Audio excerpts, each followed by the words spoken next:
Good afternoon, everybody. Officially, welcome to Louis Vuitton Creative Talk at the LV The Place Bangkok. The topic we are going to focus this afternoon is power of architecture in luxury industry. My name is Thon. I'll be your moderator today. But before we delve into the conversation, which is I strongly believe is going to be very, very interesting and intense, I would like to introduce you to know someone very important. She is the leader of my pack, a Thai woman with vision and passion, a mastermind behind this project.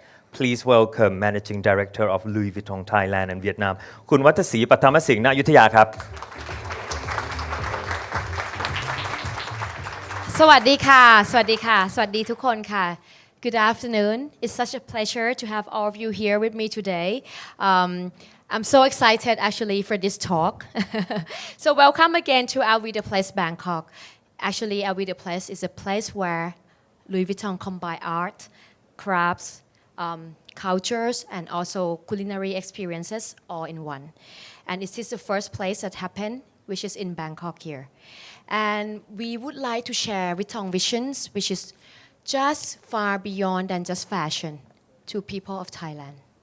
Since the opening in the very early of this year, we have welcomed more than 100,000 of people, visitors to our exhibition, Louis Vuitton Visionary Journeys, which is actually one of the most important part for our LV The Place here. And in the exhibition, it's so important because it actually introduces our history, our vision, our curiosity, our innovation, definitely a lot of borderless creativity inside. And we are super proud because among the city in the world, Bangkok was chosen to be the first one. And it's the first project that we work with Shohei that you have met also downstairs. Apart from that, we build this space to really be the space for people to not just coming in and be commercially. We're not just selling bags, right? We have the space for people to really can converse together, can really share idea. And actually this talk, this creative talk, is going to be the first one in the series. We will have a lot of talks coming in the future. So I hope you will come back for me again. And also today, I'm super happy and truly elated because Mr. Shohei Shigematsu, the mastermind behind the exhibition, has accepted our invitation. And you know he has a busy schedule and he put us in. And if you have worked with him, you know that he's someone that never compromises on his design, on the quality of his work. So today we are so lucky because he's gonna share his wisdom or secret with us. That's one part, right? And apart from that, I'm also proud as a Thai. I have my Thai guests as well that coming to join on the stage. The first one is Pinat Wasu Viratsin. He also a very renowned architect in Thailand. He's a principal of Vaslab architecture. I also have Dr. Chom Wrăn that she's a woman with a lot of talents, creative director, producer, art curator. She will join us as well. And of course, you have Kun Sathon Tantraporn here already, our moderator today. So it's guaranteed the fun of the event. I hope all of you enjoy the journey with Louis Vuitton as much as I enjoy it, or my team enjoy it. And we will have a lot of excitement coming in the very short future. And after this, we will have fun together. So thank you so much again for coming. And please welcome our guests on the stage. ขอบคุณค่ะ Thank you very much นะครับ Thank you คุณวัฒศรี ปัทมสิงห์ ณ อยุธยานะครับ And now another time, please give another round of applause to welcome all three panelists, all three guests of honor up on the stage. Please.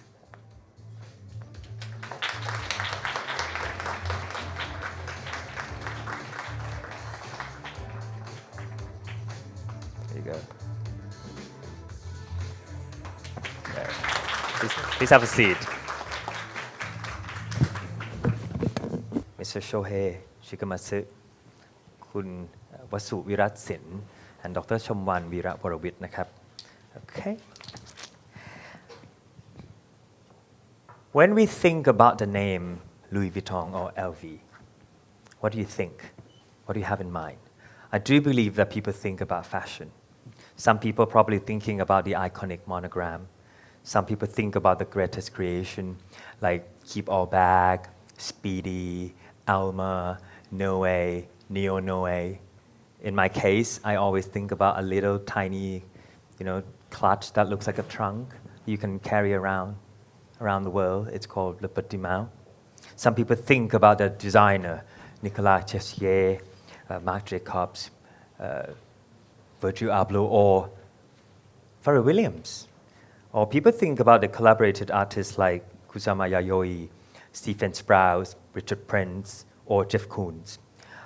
But when you get the chance to experience the places in the universe of the Louis Vuitton, such as Louis Vuitton flagship building in Osaka, or Fondation Louis Vuitton in Paris, designed by Frank Gehry, or even here, LV The Place in Bangkok. It's not just about fashion, it's also about architecture. So this creative talk aims to explore the link between the architecture and the luxury industry, including Louis Vuitton as the pinnacle of the luxury fashion brands. The first question I'm going to ask you, Yes. Mr. Shohei, should I call you Shohei? Sure. I asked you, the first question is because you actually fly across the world to be here. The concept of architecture, the word architecture itself, is to make something tangible, something solid, something that you can touch. But the idea of luxury is based on mainly on an intangible, it's feeling. How do you define luxury in the context of architecture? First of all, thank you for having me here. I just realized that I'm the only non-Thai speaker here, so the whole setup is actually for me, which is I'm a little bit kind of pressured. But I'm so happy to be here in the LV The Place. As you said, this is a place where this kind of cultural exchange should happen beyond the brand, beyond the commercialism. So I really think this is a great opportunity. And again, some of you may heard when I'm giving a tour, I think the Bangkok is having a momentum, and I hope that this conversation will create, greater future for, generations to come. About the intangible and tangible, I think architecture is known to, these are the kind of repertoire of my buildings since I moved to New York. But tangible, it looks like you're making something tangible, but inside there's also people who are inhabited by people who have feelings and also emotions and also subjective idea of the space. So architecture is also about, highly intangible things, because there is no science that can say architecture, this space is better than the other space, because you can never measure what's good or bad. You learn what's good or bad through the experience and through the kind of generations. So I think it's quite similar to the luxury sense of luxury. Luxury, you also have a product which has a highly craft and highly kind of, you build up historically how, to make those actual objects, but you also sell more through other means, right? So for me, it sounds a bit opposite between architecture and luxury, but I think it's quite similar. Oh, cool. So I'm going to ask you, because you actually share the architectural lens with him as well. In your opinion, why would luxury fashion houses choose to channel their identity through architecture these days? Okay. I think architecture is one of the most impactful art and form and space in terms of, for any branding, including luxury brands. And because of architecture can be narrated through the history of luxury brands. And also, even like the details of each pieces, and also the context of the city and the collection can be a part of the most impactful architecture. And architecture is one of the things that very powerful tools to experience, especially for visitors. As you can see around the world, so many interesting architecture that represent the branding and so many luxury branding as well. Yes. I am the person who, if someone asks me, I would introduce myself and I will perceive myself come from the journalism, industry and fashion industry, which is truly far away from the architect. But of course, I live in the building and the house and all the things. So I really, really would love to know, what inspired the architect to work, to design? What inspires your architectural design, particularly when you're working with the area like luxury industry? You. There are many things. Here, you see in the slides, this is a repertoire of projects I do to understand art. Architects, you think that architects just make museums or galleries, but I was very interested in understanding the art world through different, tackling the field in different ways. So I do exhibition design, I do museum design, I do collaboration with artists, and also the fashion exhibition is part of that. And I think what inspires me the most is, of course, the historical context and other, the brand has, and also their great vision for the future. But what I always get inspired by is it's the complexity and also the diversity of, the field. And, the art field is that. I did a research at Columbia University about how art world has been changing in the world. This is the amount of art fairs that happens in the world in a single year, for example. So I did research and understood how the art field is, for example, changing.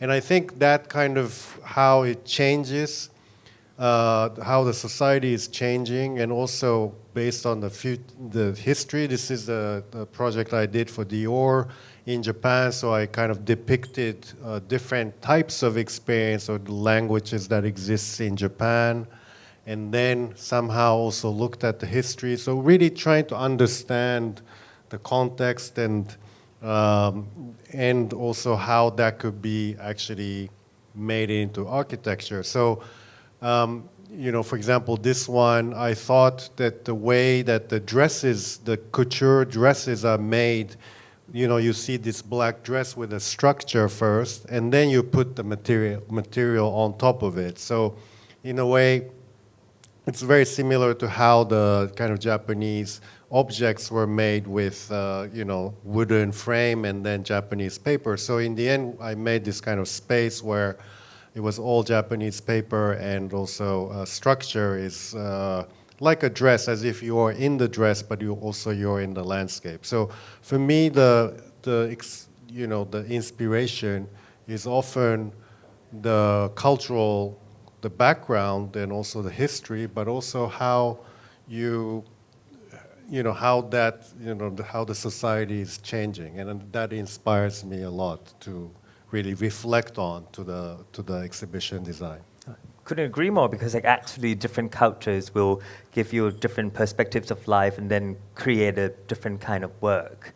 We talked to two gentlemen that came from the same area, which is the architecture. We have another lady that, as I know, you actually came from a lawyer field before turning into quite a renowned name for the art field. So from the perspective view of an art curator, I will call you this way, like today, how do you see the relationship between architecture and the presentation of art in the luxury spaces? So, first and foremost, thanks for having me. As Stone mentioned, my background is actually as a lawyer. So sitting right now as a curator, it's quite interesting to be able to see kind of this landscape and where we are, which is very physical. So as a curator, for me, that space is really important. I don't think that's the case just for me, but everyone here who works in the creative fields, you know that your experience with art is very personal. It's a journey. You know, when you go from one painting or one sculpture or an installation or something, you're going from A to B. So architecture actually, for me, creates that framework for that experience to happen. So what that means is ultimately that the relationship is deeply symbiotic. It's very natural. And, you know, the way that we think, you know, Shohei mentions, it's like it's a feeling. So as a curator, you're guiding someone through space, and I think there's parallels there, the care that you take to guide someone through space or to experience something. So it's nice we're having this conversation. Great. The next question, I'm going to compare these two gentlemen's vision or thoughts. I'm going to start with Shohei first, and then I'm going to go with the Kun Vasu later. What elements do you consider essential in creating a luxury experience through architecture? You have many difficult questions. Yes, of course. Yes, and many more to come. Yeah. We did rehearsal, but was it so difficult? Did you change the question? No, I didn't. I did not. I'm just kidding. I think how to create a luxurious space or space with luxury. Yes. For me, the sense of luxury is related to, well, let's say in this way. I think a brand like Louis Vuitton is very interested in embracing their history, Right. but also at the same time they are interested in challenging their brand identity. And you know, when someone like me were hired, of course, not just to listen to them, but also to be critical about their identity. Right. And I think that kind of pushes me to create, for me, the luxury is about, you know, of course, embracing what they have, but also at the same time, really trying to create some kind of new reading or new meaning for their brand. And I don't know if I'm answering well, and I think I had different answer in my. Sorry, Well, maybe you can talk about like a little bit of the materials, or is material essential when you're working with something, or the lighting or something? Yeah, I think the whole experience and storytelling is also very important for the luxury, because luxury is about understanding, I think. Because you can't just say this is expensive leather and expensive metal. I think you really need to understand in the end the premise of all the kind of crafts. And I think the materiality and the experiential part of architecture really contributes to the luxury, you know, the sense of luxury. Did I have a slide here? I think so. Yeah, this is an exhibition I did for the Metropolitan Museum of Art in New York. It was it was called Manus Ex Machina. It was an exhibition that was trying to compare man-made dresses versus machine-made. You know, man-made used to be couture before, and machine-made was ready to wear, but that boundary was becoming blurred. So it was an exhibition to show that. So I wanted to create an exhibition that is very kind of pristine and very calm, because I never really liked the fashion exhibition that has too many monitors and showing like too many like kind of runway videos. Here I took out all the monitors. Whenever there is a kind of projection, it's integrated to architecture and also showing the detail of the garments, never about, you know, how the model wears it. So you really focus on the garments themselves and trying to understand the detail and the kind of story behind it. Here you see we were given a kind of atrium space, so we had to use a very kind of rough structure and then a very ephemeral kind of scrim to have, the sense of depth, which we thought also, somehow really about the creating a kind of experience that is really focusing on the garments themselves, but also creating this kind of pristine, contemplative moment for the visitors, which somehow relates to I think the space, luxury space making. Right, thank you. And what about you, ครับ คุณวสุ Well, yeah, I totally agree with Kun Shohei.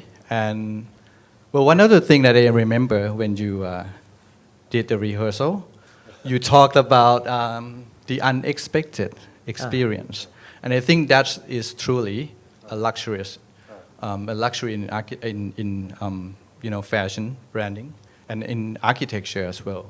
So to experience the architecture in terms of luxury, for me, practically, it has to do with what Shohei did with that exhibition. It's about space, lighting, and experience. Mm-hmm. Yeah. So apart from that, I think luxury is not about expensive stuff, right?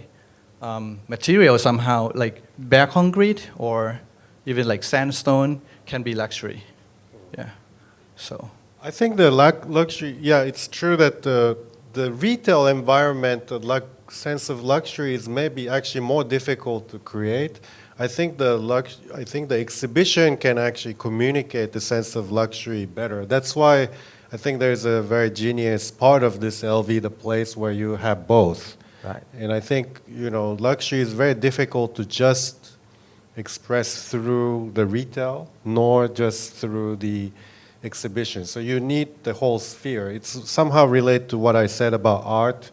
You really need to understand, different aspects of luxury, right. Through different, experience. It's very interesting because the word luxury itself it's very critical these days because lots of people somehow relate luxury as looks as like it has to be expensive, it has to spend lots of money, it has to preserve for some level of the society or people. But actually, for me, it's kind of overused these days because luxury is not all about that money at all. Luxury, some people probably related to time, some people probably related to some relationship that they got.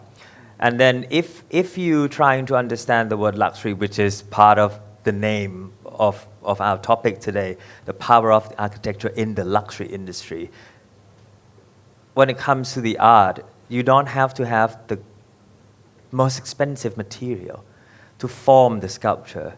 Maybe you got the sand and the soil or the concrete, and then you can make something that moves people feeling as well. So I just want to remind you about these things that we're sitting in the room of the LV, the place of the Louis Vuitton project, but it doesn't have anything to do with you got to spend lots of money to understand it, and that is a luxury that we're talking.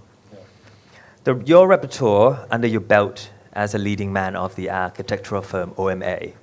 It's a very, very long list. It's actually almost like a problem for me when I see the whole list of his work and then which one that I'm going to talk. You have a broad clientele. How do you collaborate with luxury brands to ensure their different identities, distinguished visions, and to make it realize in your design? Because sometimes, looking from the outside, you probably see Louis Vuitton as something, and then when you get into Louis Vuitton, you realize another thing. How will you ensure that different identities is delivered? Yeah.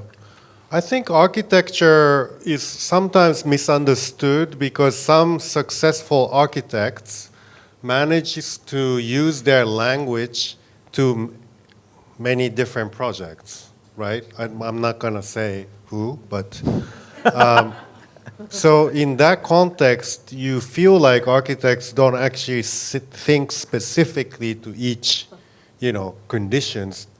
But what I like about architecture, and I'm sure you too, but is that each time it's different. So you never get bored because the client is different, the condition is different, people, the program is different, the place is different. So for me, each moment and each brand, it's very unique and specific. Although, of course, there are some,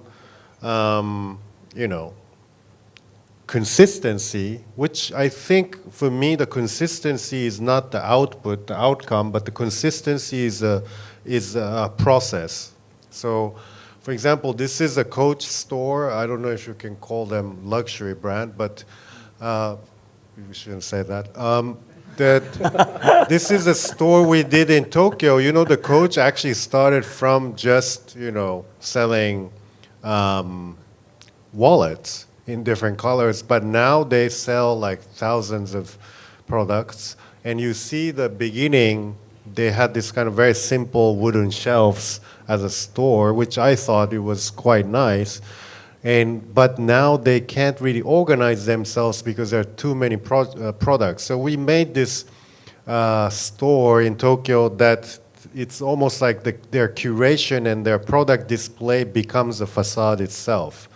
Because, what I often notice in the store design is that the exterior and the interior is detached. So exterior someone designs, interior someone else designs. So here I thought by making a facade that is simultaneously a shelf, where basically the inside and interior and exterior is integrated. Here we just finished the flagship store for Tiffany, which has different motifs. But the idea here, it's actually interesting. It's a kind of timely topic because this flagship store is right next to Trump Tower, where he actually is. And then you see the IBM headquarters. So the midtown of New York, the skyscrapers look so masculine, But of course, the history of Tiffany has also a lot of femininity and also a lot of craft. So we made this facade that is undulating. It's a glass that is curved. So you see the kind of sense of softness that is also contrasting to the Trump Tower behind, but also really representing the brand, which creates a kind of sense of like curtain-like condition in oblique angle. You actually block the view from the neighboring buildings, but in a straight angle, you see the transparency and you see the park, etc. So what I'm trying to say here is that it's always different, and then you get inspired by their specific part of their history or identity. So I never get bored. I mean, to add something that we talked before, me and Shohei was there. He mentioned something which is I really like, related to this question. Is that he said, it's not boring because it's a conversation that never the same. Which is I found it's really, really poetic and beautiful in some way, because when you talk about the architecture, you talk about building. You talk about building something, constructing something. But then for him, as an architect, he actually compared it and metaphor it as the conversation. So it's like he's trying to communicate something and then communicate this work and the other work. It's a different conversation. Yeah, it's conversation, and we are in a way a translator of the brand, right? So, yeah, as a translator, of course, it's every time different and every time unique. Yes. And to constructing something, to create some architecture, you have to sometimes push the boundaries. So how should an architect manage the client expectations while you can also push your challenge yourself, you push your boundary as well? Because seriously, it's going to be quite boring if you hear all the client's expectation and then just deliver. Sometimes I do believe that the dignity and the ego, in a good way of being an architect, you want to add something from yourself. How you push the boundary? You So first. for my trick, as far as I experience, especially for Thai architects, to meet the powerful clients or even like private clients, I always come up with, you listen to the brief first, right? And then you have to follow the brief, first thing. Then you have to be diligent enough to create another option and surprise them with something that they might have not thought about. So, and I know that is the better version. Then I have to sell that. Have to sell that version to them, and then make them believe, convince them that this is a better choice. And it's not always successful, right? But at least I'm happy to do that because it's worth a try. And of course, like you said, a good, memorable project needs us to push the boundary from ourselves and for them. Yes, both. Do you have anything to add for that? Yeah, pushing the boundary. I think both architects and client need to believe that, let's say, a typology of architecture, let's say a shop or museum or library can evolve. A lot of people think that, okay, library is a library and it will never change, but actually that's not true. It's evolving as the society evolves. And when you have that belief that each typology can evolve, I think you can really push the boundary. But also, for me, collaboration is always pushing the boundary. That's why I love working with artists or curators or, that's how I think the luxury brand knows that they can't just push the boundary themselves. They need other, domains like artists or architects. So that's why this convergence is happening here. You talk about artists and you talk about the boundaries, and then actually his territory is really, really wide and broad because you're not only just working for the buildings or you're not working for the fashion brands or the luxury houses like Louis Vuitton. You're also working with the artists, for example, like Kanye West or the artist Marina Abramovich. How can you differentiate like the way of working with this different fields? Yeah, I think the artists have their own agenda. And I think it's very interesting to merge ourselves with someone with very strong agenda and then, realize that you can actually be much more selfish like an artist. So you really learn, that by working with an artist. But I think the luxury brand is, in a way, an artist themselves, even though it's a kind of conglomerate. But for me, that of course the luxury brand is more in a position to create a platform where artists and architects and other people can have a conversation. So for me, that's the difference. But we need both, and I think the sense of speed that the fashion industry can create, which architecture is much slower, artists also is kind of slow because they're really focused. So for me, like the speed is also something that is really rewarding by working with like fashion brand or artists. You feel the different speed. Since when the architectural design has started to influence the way the art is curated? Like, do you have any idea? So my original answer was no. We're actually practicing this, and then she just said no right away, and I was like, okay, I'm gonna accept that. I'm joking. So if you think about it, it's time infinite, right? When you had the patrons were once the kings, they were the churches, they were the religious organizations. Even here in Thailand, you go to a temple, you see the murals. Space and art always had this conversation. I kind of, since I'm not a historian in that regard, I kind of just wanted to speak a little bit about my experience in that connection, to bring it back actually specifically to Thailand. So, the advent of the white cube, like we don't have that. That's very new. That's probably the last 30 years here. What we have, however, it's a very different architecture. It's a very different space, and it's a very different time. Like we're 543 years ahead in our calendar, if you think about it. So you're actually thinking of space in a very different way. And the intervention and the conversation with space as a curator and working with artists, I think you have to constantly push the boundaries. You constantly have to question what can or cannot be a space for you to show. So recently I worked on a project. I co-founded a new cinema project which launched with the Thailand Biennale that took place in Chiang Rai. And there were around 11 venues, but the venue that we found that spoke to us the most was an abandoned school in Chiang San. Chiang San is on the Golden Triangle, and it's really magical, but this abandoned school, it was abandoned like 14 years ago or something. And we found that it really spoke to us, and it also spoke to one of the artists of the Biennale, Apishat Pongwirasetakun, who also advised on the cinema project.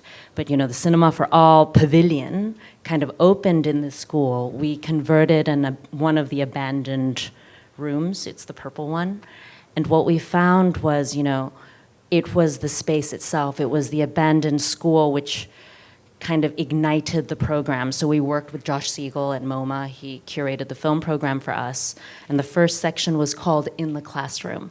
And it was magical because you had these children from Chiang San. They would come and watch these films, and they're highly experimental, and they're really hard to find, but they could see themselves. It was also other children in the classroom.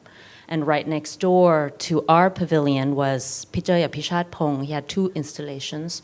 The one I wanted to show is the one on the side called Blue Encore.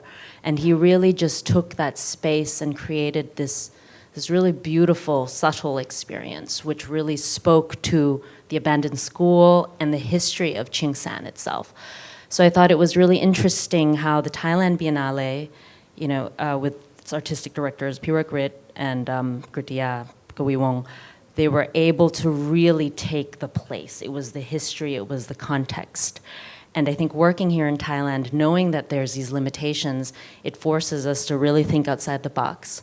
So I co-curated the last Bangkok Art Biennale, and the artistic director of that Biennale, Ajahn Pinan Posianon, is really keen on using, interrogating these spaces, finding these rooms. You go to a temple and you say, I'm going to exhibit the Anish Kapoor sky mirror here. Everyone's going to say no. It's usually a no, but it's not ever a no here because you create this conversation and this space. So for the last Biennale, I worked with the artist Tom Sachs, and we built a boat together. So the gray boat is the boat that was built in the south of Thailand, because that was his first trip to Thailand. It was converted. But the space we were dealing with was the sea and then the river. So the space that's the space. So the boat is the architecture. Tom, like Apishat Pong, also trained as an architect. So I think this is really interesting how I end up working with architect turned, filmmakers, artists. But the boat itself, I think, is really interesting because that's really about context. That's what we had to work with. It was kind of his dream project. But then the boat became a sculpture at the Museum Siam, which is now in its 3rd kind of usage because it was once a palace. Then it became the Ministry of Commerce, I think, or Foreign Affairs, Commerce. And then now it is a museum that talks about Thai history. And I think this is really important for this landscape and what we're seeing, and that we're having this conversation is important to see what that scope of this notion of luxury is. And I know that, there's new buildings, there's new projects. There's a new project here, the Bangkok Kunsal, that converted an abandoned building in Chinatown that burnt down 20 years ago. And that whole concept is about the architectural intervention. So the director of the Kunsal is here, but I think he's on a call. But it's about creating a conversation. And it's the conversation between the architect, the space, and the artist that allows for this new program and this kind of innovation. I, I, I would like to straight the fact that we came to the point, kind of halfway of the conversation on this panel. That was like so interesting in my opinion because the architecture that we mentioned are not just the stereotype architecture that we thought we were going to talk anymore. The luxury that we actually believe that, oh, it has to be this, has to be that, it's not anymore. Right now, it's almost like very, philosophical conversation that anything can have a different meaning. But one thing that we should agree is it's always related to people or community. So I'm going to ask you this very, very different question for me. It seems easy, but I know that you're going to deliver differently. Can architecture stand remotely from the idea of community? No. Well, architecture is always about community and human, It was built long time ago. The first architecture was a cave, right?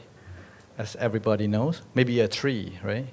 So shelter for people, from bad weathers or whatever. This work remind me of that thinking, that architecture needs community and human, This architecture is called Parc de la Villette in Paris. It was abandoned land first, and Bernard Chimay, he was the dean at Columbia when I was studying in 1998. And I had a chance to go there at first time.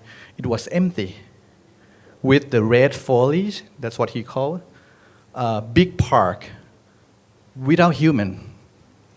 And there was some conversation like, people said bad thing about this at first because it's out of scale, it's not related to human, it doesn't have programs.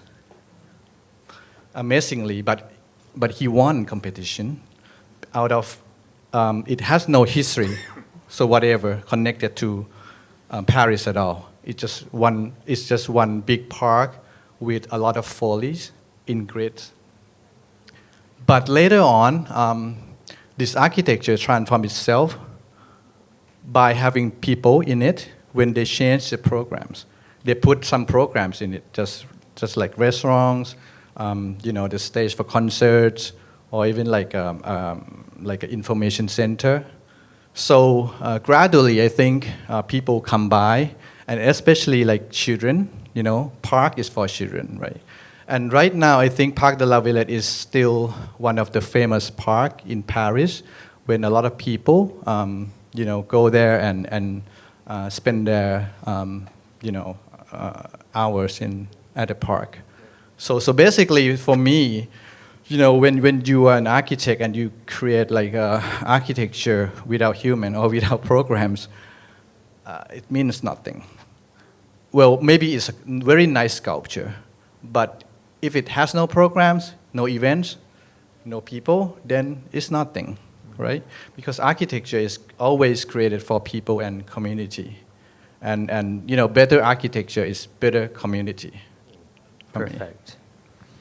Talking about the community, apart from collaborating with the luxury houses and global artists, you took care of the community project such as China Central Television headquarters in Beijing, or post-Hurricane Sandy water strategy in New Jersey.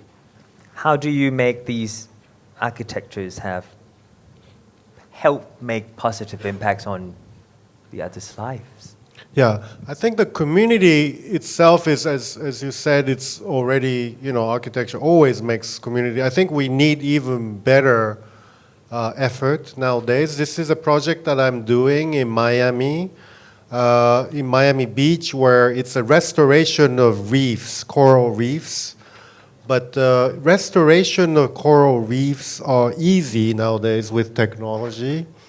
So what the entrepreneurs came up with in Miami is to actually embed art sculpture into the ocean. So it's a first underwater sculpture park.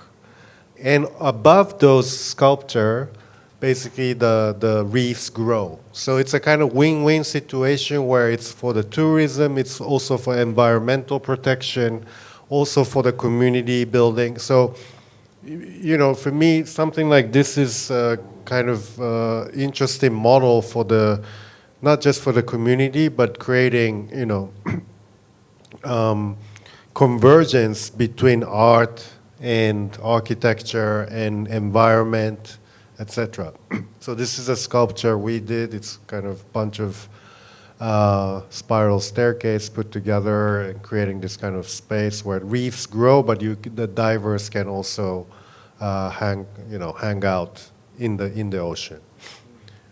This is a museum we just finished in Buffalo, New York, upstate. You can see the existing buildings on the right side, which is very close, but so we made this hyper open building.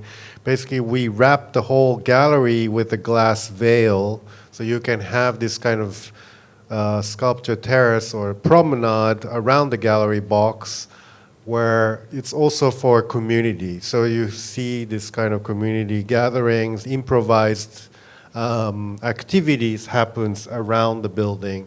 So this also, this is also kind of our effort to create a kind of community space that is between architecture and city, where improvisation and community engagement activities can happen within the building. And I think more than ever, especially in US, this kind of space is needed because people don't just go to museum just to see art. And I think we were having this discussion also here, LV The Place. People just don't go to the stores just to buy. I think people are looking forward to have some kind of new experience or some type of exchange with people and community. So as an architect, I think it's very important to provide this kind of buffer, or let's say some kind of open-ended space that can absorb that kind of community activities. This is also, we collaborated with Olafur Eliasson, the Icelandic-Danish artist, this courtyard was protected. If architects do something here, basically the Historical Preservation Board says no, but we pitched this as an art. So art that is simultaneously a roof. So this is also a kind of community space. Below, it's kind of free of tickets, so people actually gather here. It's called Common Sky. Basically, you see half of it is mirrors and half of it is glass. So half of it you see the sky and half of it you see yourself, which is very interesting art. So the preservation board couldn't really say much because this is art, not architecture. So that was our trick. And now you see the kind of whole compound with a lot of community engagement. So from the project in Chiang Saen to the park in Paris to the museum in the Buffalo, now we're going to drag all of you back to the exhibition, the Louis Vuitton Visionary Journeys that I do believe that everyone have seen.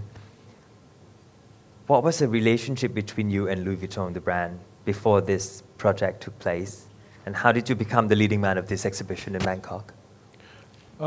It's quite simple. Of course, I never thought I would do work for Louis Vuitton, but I did a project for Christian Dior before, and the CEO of Dior at the time now became the CEO of Louis Vuitton. So it's very simple transition.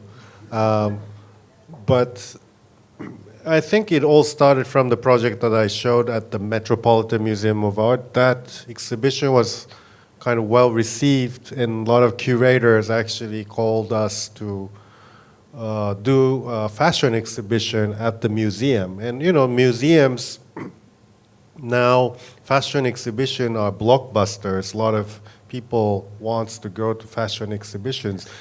10 years ago, like a lot of like contemporary art museums never wanted to have fashion because they didn't think that was art, right?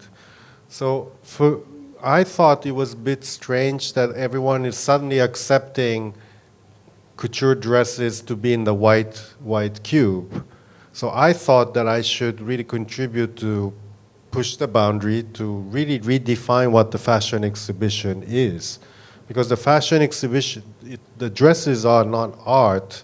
So how can we actually create an environment to communicate the story behind each dress or each brand or each era or such? So that's how we started to think there's a kind of potential to push the boundary of the fashion exhibition. And then I think that somehow through, Metropolitan, through Dior, now with LV, I think this kind of being critical about, their brand and also really observing the change of fashion exhibition in the museum actually brought us here. Perfect. And could you please share with us the process of this exhibition taking place in Bangkok that you design and the mastermind behind all of this, the concept, the inspiration? How could you come up with that? I already showed the exhibition, but I think mostly like really looking deep, having a deep dive in the history and understanding the innovation that have happened throughout, and then really trying to make a space that, almost very in a straightforward way to really express that. This was, as I explained, this is almost like a cloud or open archive or like curiosity, the wonderkammer of the three founders and how it, that kind of their curiosity was the basis of their innovation and almost also looks like an information cloud. So it's really, for me, really having a deep dive into their archives, but also understanding that they use their history for their innovation. That's the kind of very interesting part about like European culture where, I was having this discussion, like European culture really embraces their history and then use the history as a basis for the innovation, which, coming from Japan, I think at one point, Japan maybe neglected the historical part and just focused on new things in certain age. But I think there's a lot to learn from how Europeans would do in their art or fashion or in different ways to really have the history. History is not about just looking at the past, but by looking at the history, you can actually come up with new directions. I'm not going to go into it because I already explained, but those are the kind of, the basis of our kind of exhibition design. And I think it was good that it happened in Bangkok because Bangkok is maybe, if it was Paris, maybe we would have done differently because everyone knows the brand a little better probably, or even have a bitter feeling about the brand. But here people are, of course, not so familiar with Louis Vuitton's history. So we could really focus on the core message and core history of the brand. And I think that somehow was quite straightforward, and it was good that it happened here, I think. When it comes to the exhibition visiting, of course, like different people comes with a different experience, come with the different eyes. You have the architect eye. I have the journalistic eye. If I want to walk into the exhibition, this one, and then feel or see or notice things through your architect eye, where should I look? What should I see? What should I notice? To feel like you for once. I don't know. I don't want to limit how people feel about the experience. At the same time, I think our design is a little bit focused on immediacy of how people would understand the storytelling part. So how the trunkscape in the beginning really instantly communicates that the trunks are strong enough and light enough to create that kind of space without too much explanation. So those are the things that I really want people to experience and understand. But ultimately, I don't think there's a kind of, guideline how people should Go through look with it. at the space. But I would love to know actually from how people felt about the space. But also like it's becoming a kind of cliche, of this kind of immersive space, right? So I'm also being careful about just immersive space for the sake of immersiveness. I mean, still, which is a trend for now. in some cases it's becoming. So for me, ultimately, I still want the products and the storytelling to be the main core value here. So that's, in a way, we are really focused on the spatial design, but at the same time, I don't want to overwhelm the product or the story by just doing an immersive space. Sharing the architectural lens with him, what do you feel about the exhibition when you have seen it for the first time? Because I do believe that this is your third or fourth time. Yeah. The first time you came for the opening with crowds and lots of people, and then after that you kind of got times to digest things, and then this time again to walk into the exhibition that was built through another set of eyes, which is sharing the same career as you. What do you feel? Well, at first, the first day I admitted, it was so crowded, I didn't see much. But I can sense, architectural space that created by Kun Shohei and OMA team. It was impressive.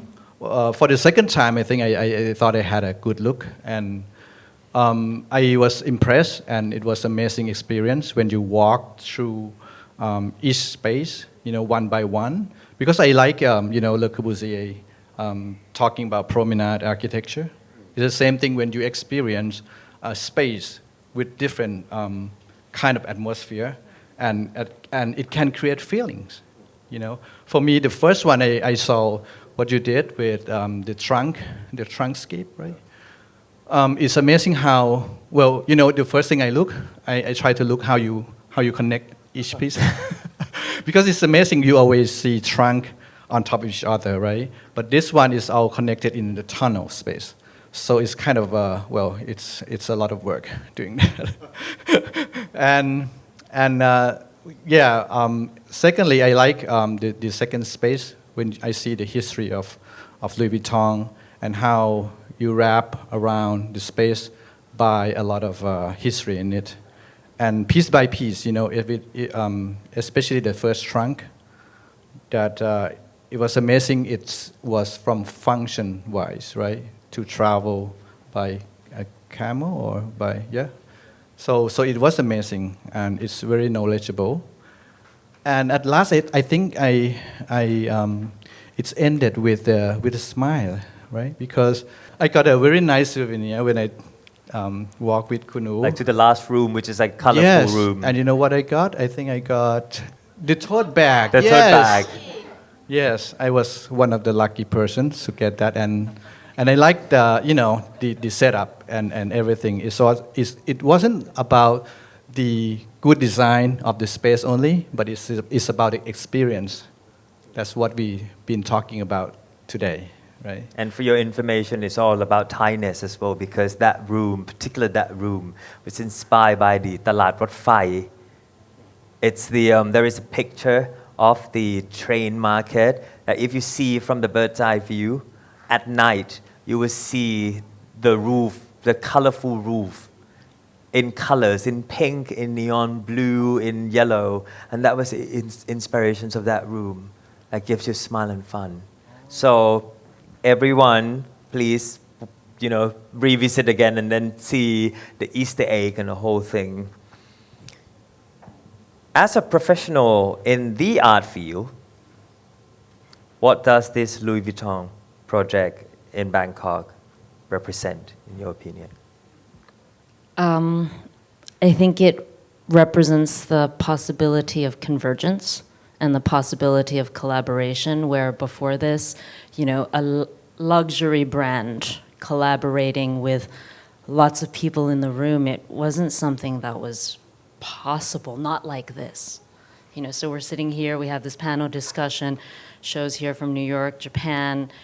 We have many people in the room who've contributed to this space, the making, and I think it's the first time that there's this element of craft, which is local, which is seen on the same playing field. And I think what the exhibition downstairs represents is the possibility of showing not just the thing, but the process and the feeling that makes the thing, the brand, or this idea of luxury meaningful. And I think it offers a little bit of an opportunity for us to have these conversations ourselves here in Thailand, as to what it means for us. I think.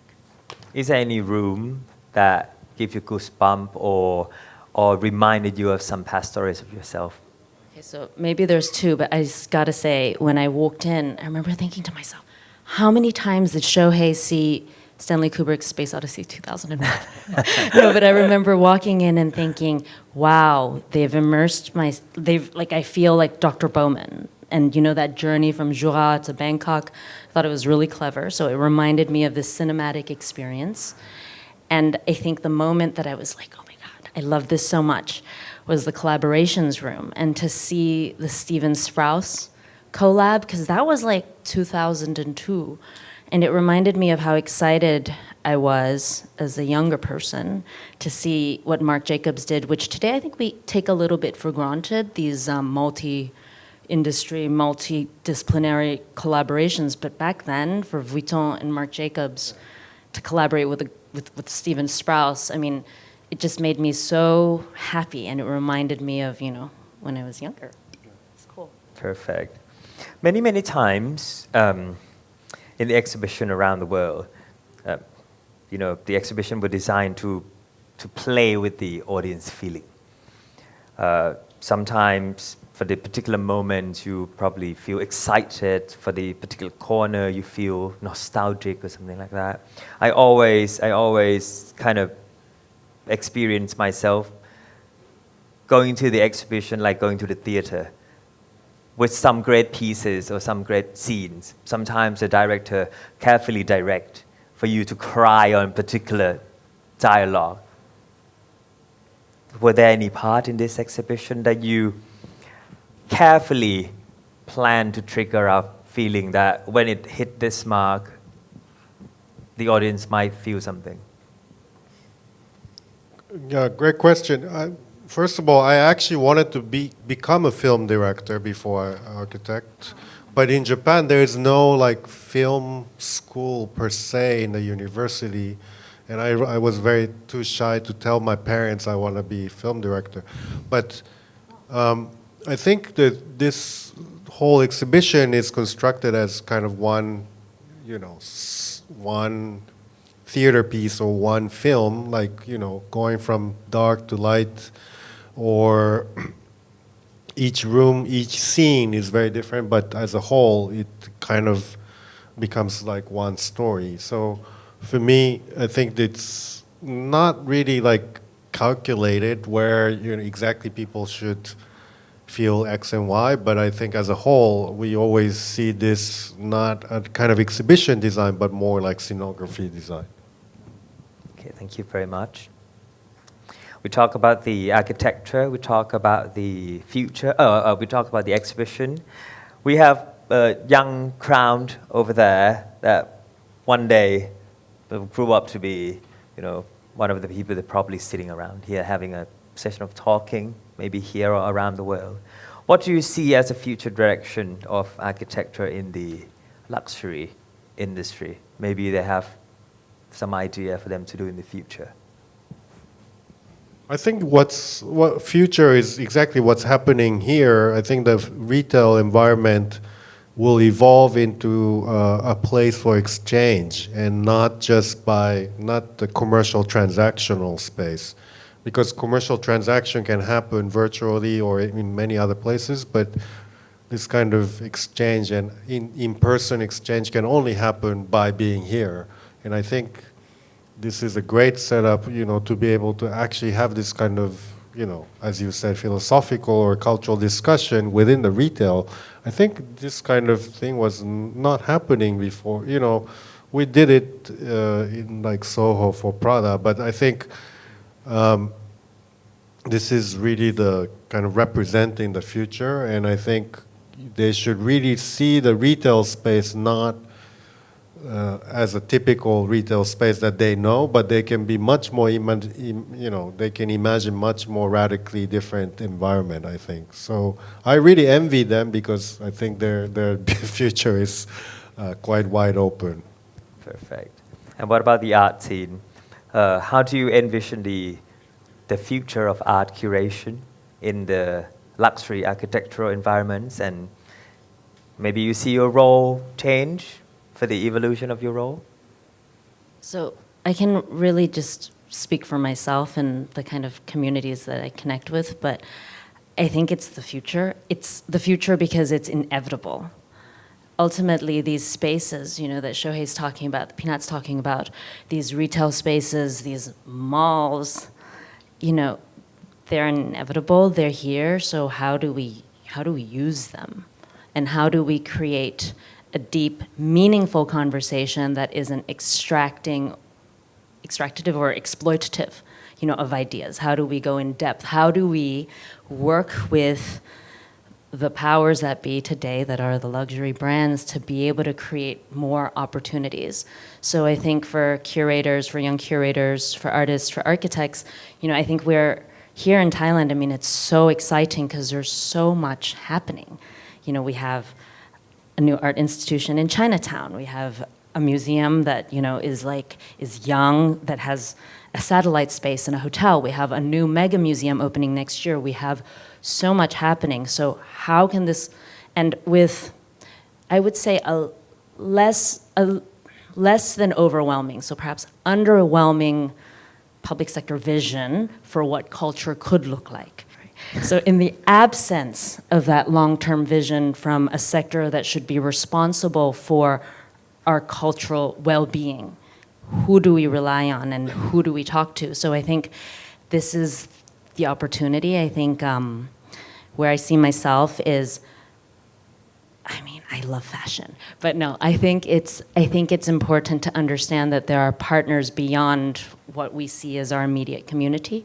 So as Shohei was talking about how an architect or architecture becomes an architect or architecture becomes translation, I see my role as a sort of interface even.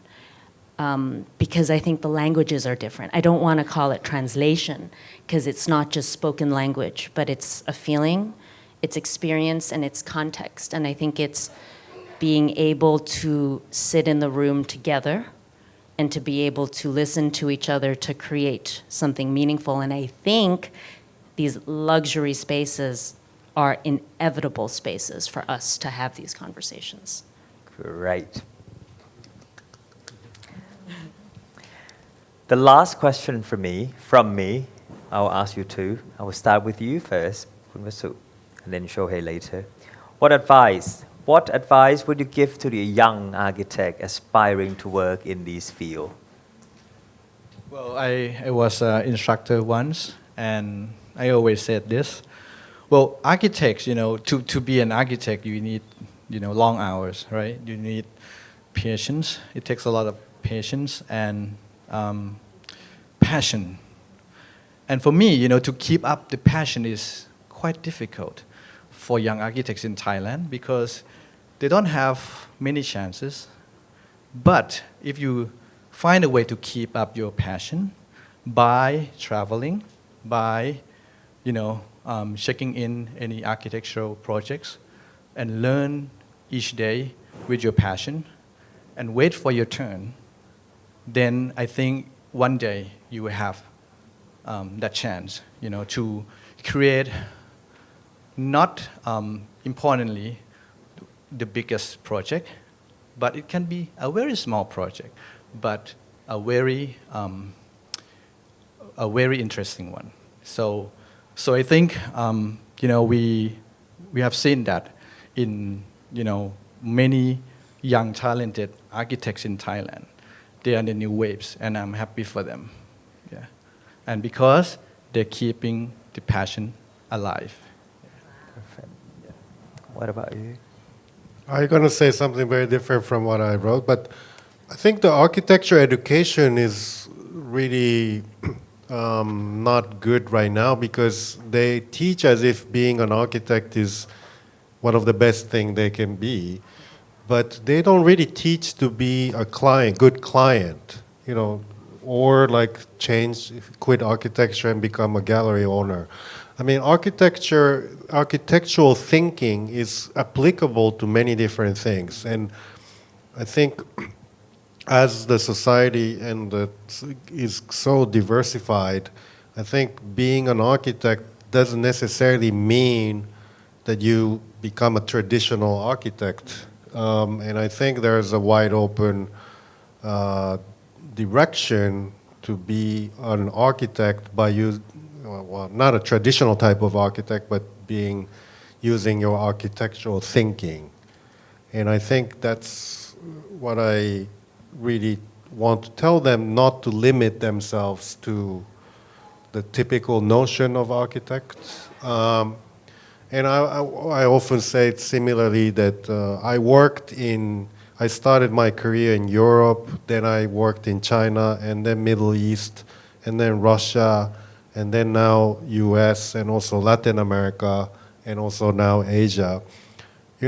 You realize that the world is full of different, culture and different values and different thinking. I always tell them to be open, as open as possible to absorb these differences and to fuel them with, kind of understanding the world or embracing the differences. And then I think that's a great drive, at least for me, to be an architect. So I always tell them to travel a lot, basically. Perfect. So talking about open, we're going to open for the question. So this is the Q&A session. I do believe that we can go up for probably 3 or 4 questions. So anyone who has a question can raise your hand and then address which panelist you want to talk to or ask the question. So feel free. We're going to have a microphone to you. Anyone has a question, just raise your hand. There you go. Well, my question would be to Shohei, but actually if Pichol or Pivasu wants to add to the answer as well, is to expand on the idea that you discuss about when you design a project, how important it is to incorporate the local culture or influences like we see downstairs with what you did with the last room into a project. And I mean, how do you even go about in finding those inspirations? And even for you, maybe it's when you do a site-specific exhibition, how much is put into the design of the exhibition or the artworks themselves? I think I forgot to say, and thank you for this question, because I think because we are in Asia, it's a very relevant question, and how the world is going from globalization to also embracing local culture. And I think, I was saying this yesterday too, but Japanese architects are one of the really strange group of people who are really focused on finding the language that is not just a straight import of Western architecture, right? Like Japanese architecture had its own language, but through the modernization, we imported architecture in a way that it was a straight import. And now I think people are examining through the kind of end of like pure globalization, like what is, locally specific language in a very profound way. Of course, you can't anymore say, the Jeep board is, cultural. So I think here also there's a subtle thing, but there are like a lot of Thai artists that are involved in space making, and also, the food is also something that really represents the local culture. So for me, that's embracing the local culture and local language and local subtlety will be a super important thing for not just architects, but also for clients or artists maybe have been doing it, but for many different domains. So for me, that's one of the most important drive for the coming decades, to undo this kind of homogeneous kind of spread of, modernization. If I am to add anything, I think, curating in a white cube is very new to me because my training is not as an art curator. So the part that's really important is probably really the intangible. So it's what we call the relational aspect. So it's the food and the people in the room, and it's the context. So when I'm working on a project, maybe it's a bit controlling, but I need to understand what they're going to be eating, who's going to be in the room, what the feeling is going to be like, because that informs everything. So I think for me, like the projects that I've done, I take a lot of care into figuring out what you're going to eat and how that food is cooked, because it shouldn't be imported from anywhere. And we did that very much like Cinema for All had its own very specific food program where we felt that we needed to go beyond the kind of like mega industrial notion of the cinema. And if the cinema was going to pop up somewhere, it needed to source its food from the local people, from the local vendors. So I think, that's what I'm thinking about a lot. Well, since she said food, I think food is within the three fundamentals of human being: food, shelter, architecture, and clothing. Clothing and architecture became immediately like homogenized globally, but the food is the only domain that can be hyper-local with like terroir, like, even with the climate, the soil, everything contributes to the specificity of each local, product. But it can be also global, like champagne can only be called champagne, that is taken, made in Champagne region, but it can also be hyper-global. I think that kind of scalability and local specificity at the same time being global, I think that's something that is missing in architecture, for sure. Also for clothing, I think. Any question? I have a question. So when you talk about embracing the brand identity, preserving the brand's heritage, but again, pushing the boundaries and putting challenges to the brand or the client, what is the limit of pushing those boundaries and the challenges? Well, when you see us fired, that's the moment that I push too hard. But I think for me, it's not, pushing the boundary for the sake of pushing the boundary. I think there is, a level of subtlety or level of respect or level of many things, but pushing the boundaries, starts to sound for me like a kind of tech people, like, okay, everything can happen overnight and innovation, everything should be innovative. But there are certain things that happens, with a longer time span. And I think architecture is one of them. It cannot just, unfortunately, like have evolution so fast. So for me, the challenge in the brand through architecture and through this kind of design has a luxury not to be too fast. But so I think pushing the boundary for the sake of pushing is also not what I'm trying to do. Do you want to be pushed? Also, of course, it's the tolerance of the client side is also, of course, important. How desperate you want to be challenged. I think the reason I'm asking too, because I'm working for a brand that truly embraces the history and the iconic identity of the storytelling.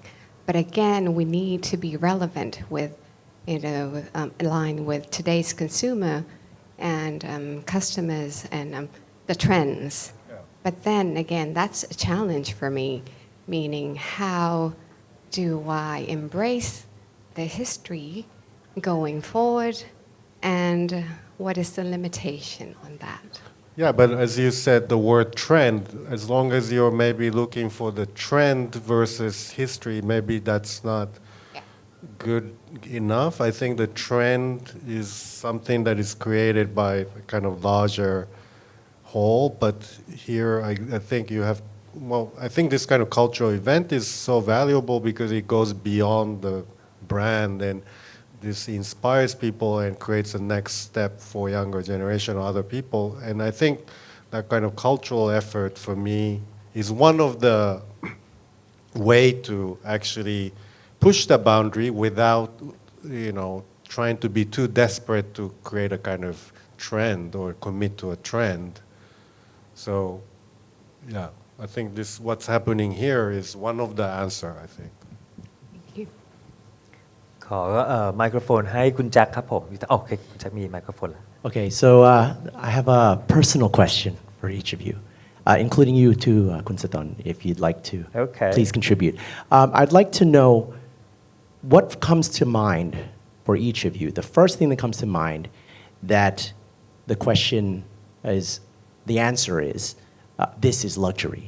To me, your personal experience of something, a memory, it could be an experience, an item, an interaction, which to you yourself, it came up, to me, this is luxury. Now, you don't have to actually say why, just the description of that memory. The definition of luxury for me, for now, is to say no, be able to say no to things. Because, can I say because? Because for the whole of my career, I built up, big part of it is because I always say yes to people. I always smile. I always say yes, and it took me here. Until the time that I decided to stop and then chose my own path. Because right now I didn't work for anyone at all. I just work for myself. And I love so much when I can be able to say no with reason to people. And I found that it's such a luxury that I just got. Thank God. Yeah. Okay.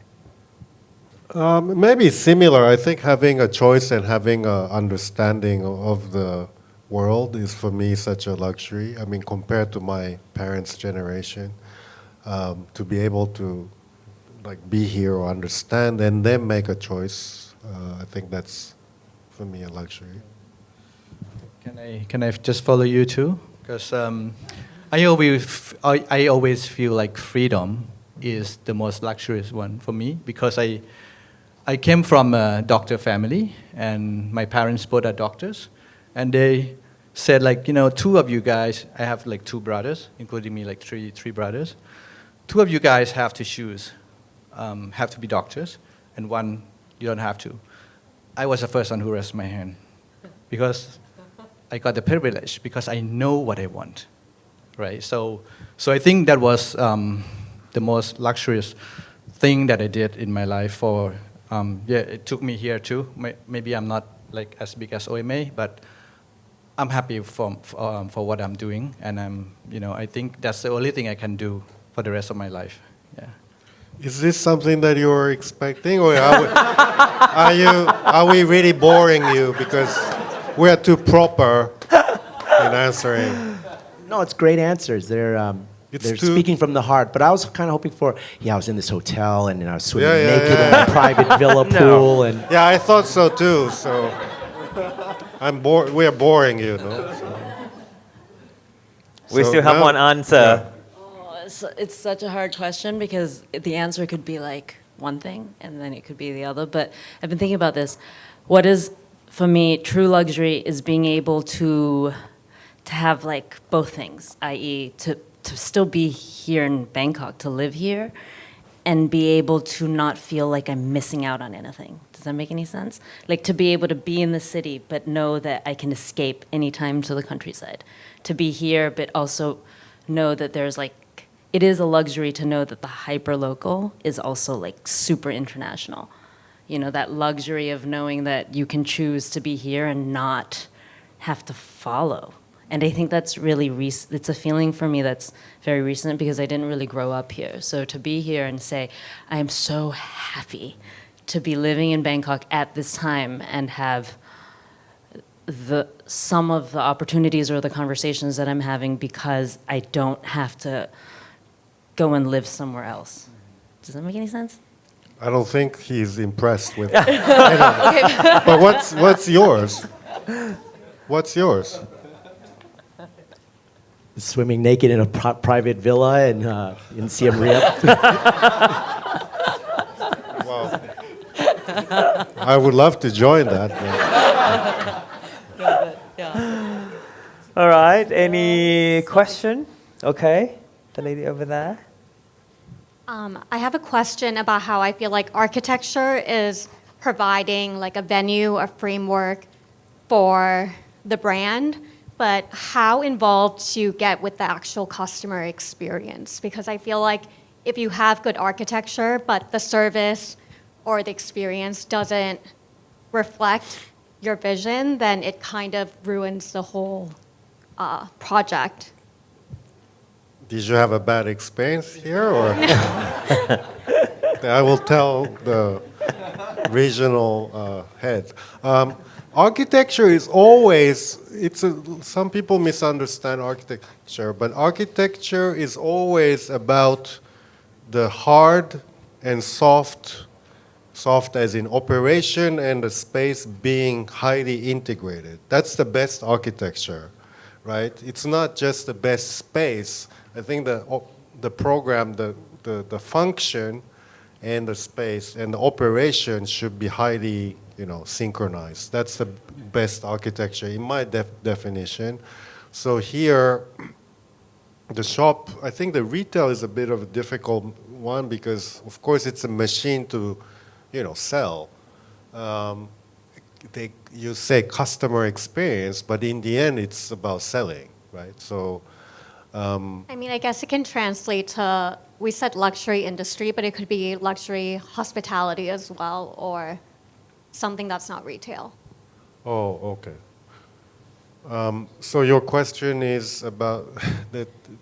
I guess I'm just wondering how involved do you get with like the experience itself and not just designing the structure. So when you are designing something like this or hospitality, you also work with a lot of specialists. Architecture is such a kind of big topic that you work with different specialists, right? So it's not just architect's responsibility. So you work with, operator, you work with customer experience person. So it's not like we can be the specialist of everything. So sometimes it doesn't work, right? Because that collaboration might not be working.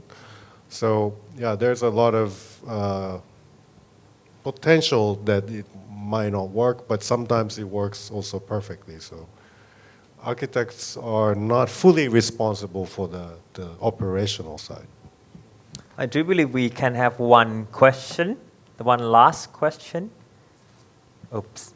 Hi, so this is questions for the panel.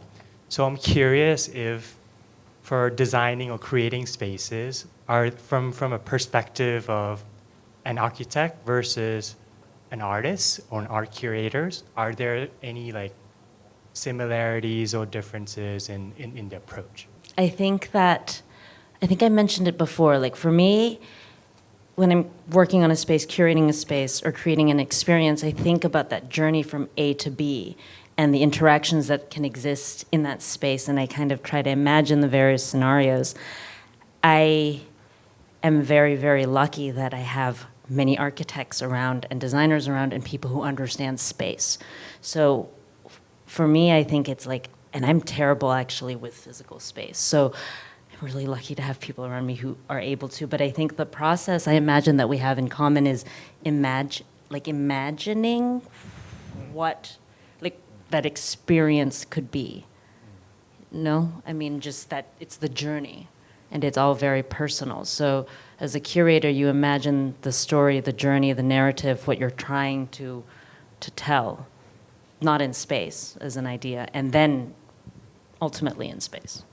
So that's kind of what you guys do. No, but architects build a whole world, really, but. No, I think there's an aspect that is storytelling that is quite similar between curation and architectural design. But ultimately, it's really, for me, we're, I guess, interested in the cultural succession, how the culture continues, and how, those, embracing art, architecture, all those things will actually, continue this, the culture that we conceived. And I think we're in the same boat. Yeah, I think totally true. I think the design approach or the art approach would come from the same from the same side of context. Because architect always go to the site first, right? You have to see the site and listen to the brief. And the first approach is about the context around the site context or the context of the owner or the context of the program. And I think the same as art, I think, right? When you curate or you create a space, it's about the context, what's around you and what is it for, what's it to brief. And we always come up with the storytelling. And we called it concept before when I was a student. Now it's storytelling. It's the same thing, yeah. All right, so we came to an end, and quite a really good timing to end. So I have one thing before we wrap the session. I just want to express something, which is actually we talk about this, but we have tons of meetings before we had these things in front of you. Hopefully it looks so easy for you to digest and then to consume, but it's really, really hard for all of us, to come up with either the questions and the answer. But one thing that we insist all the time is the space like this, like LV The Place. Either it's this shop, this boutique, or the restaurant behind you, or the exhibition downstairs, or the cafe, or even the book stand that just took place outside. It's for everyone. Everyone, what I mean is, take exhibition, for instance. You don't have to be a die-hard art lover to enjoy it. You can be that, or you can be someone who carry the bag that somehow see the same bag in the exhibition and then you feel good. Maybe you're a fashion lover, maybe you're an art lover. Or we even welcome someone, maybe just a young kid who loves the digital so much and just wanna get a chance to walk through and take photos and then post on Instagram to start associating with the brand with that. We create the session like this and create the place like this for that. So there is no hierarchy, there is no specific, no exclusivity. So this is what we're trying to do. And please give a round of applause once again for our three guests, Mr. Shohei Shigematsu, Kun Wasu Wiratsin, and Dr. Chomwan Weerawarawit. And on behalf of Louis Vuitton, we hope you enjoy the talk.